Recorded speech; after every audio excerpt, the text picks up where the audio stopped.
What's up guys? My name is Piyush Sandhuja and welcome to a course on product management. In today's video, we'll talk about what product management is. In the last lecture, we talked about what a product is, and we could see that a product is defined by three things: process, customers, and needs.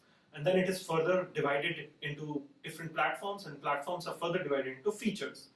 And that is how product teams work. They either work on platforms or develop different features, right?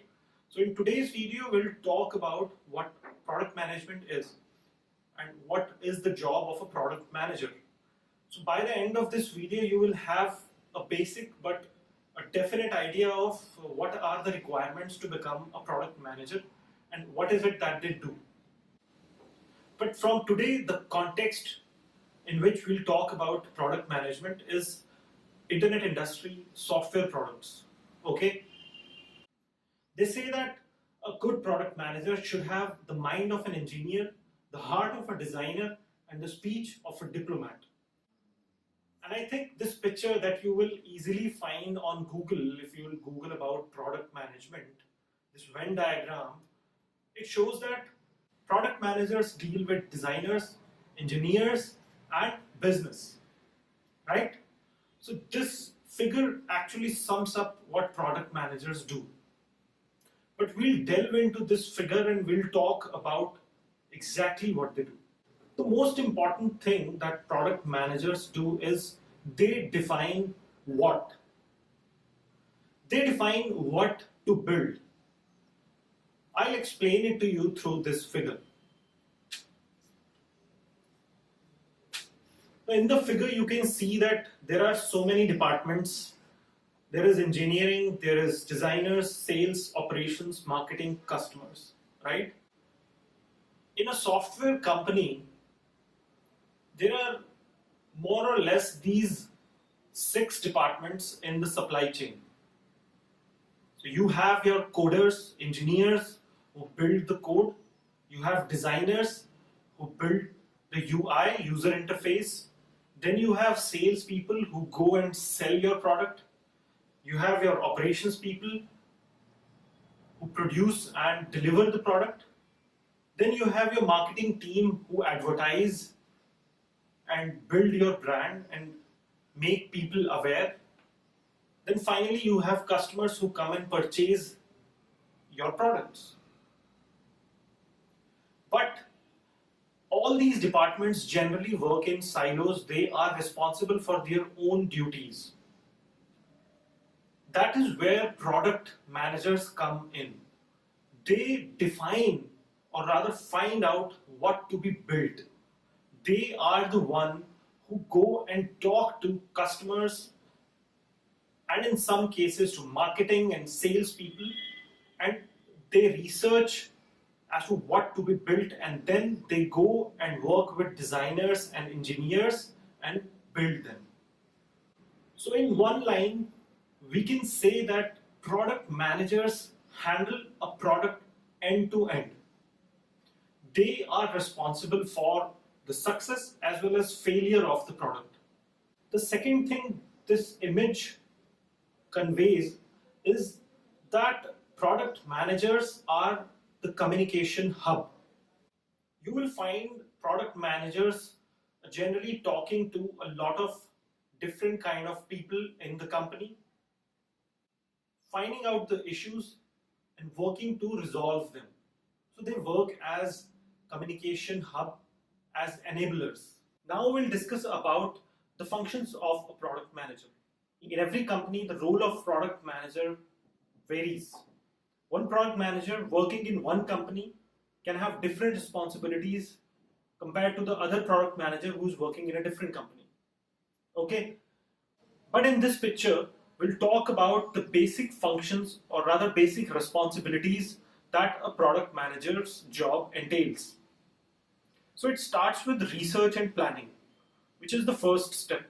In the research and planning stage, a product manager talks to the customers, talks to salespeople, operations, to find out what to be built. Once that is done, they do competitors research, they find out data, and corroborate their user research with that data. So once this research and planning is done, at the end of this, they have a list of features that could be worked upon.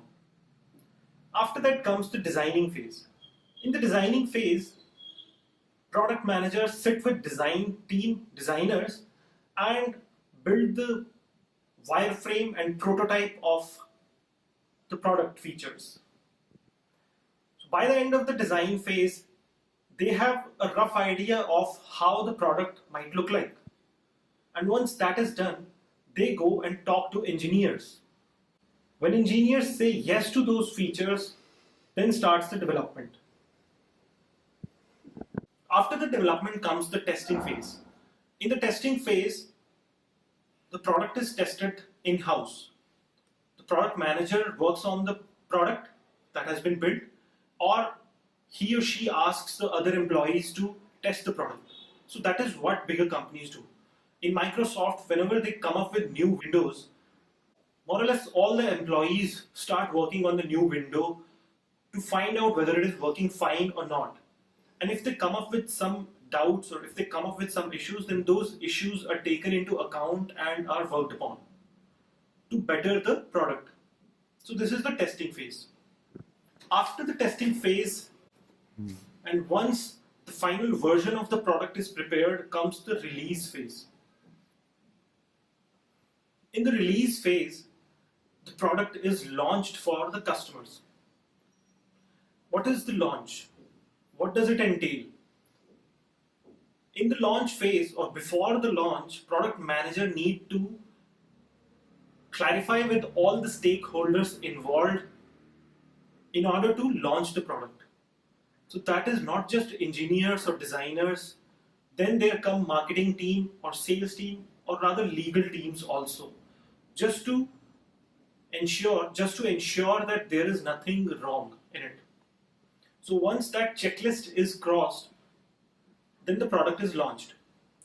And once, just after the launch, product manager writes a mail to each and every person in the company or to the whole company about the launch. After the launch, when customers start using the product, the job of a product manager is to record the data, talk directly to the customers or analyze the data to find out how it is being adopted. So this is called feedback stage. In the feedback stage, it is finalized whether to move ahead with the improvement of the product or to shut it off completely. And once it is decided to move ahead and come up with another version of the product with the improvement, the whole process is repeated. So I think by now you will have a fair idea of the functionalities of the job of product manager. So guys, this is it for today's video. In the next video, we'll talk about some of the myths related to product management. If you like the video, please give a thumbs up to the video, and to get a notification on the next video, please subscribe to our channel. Thank you.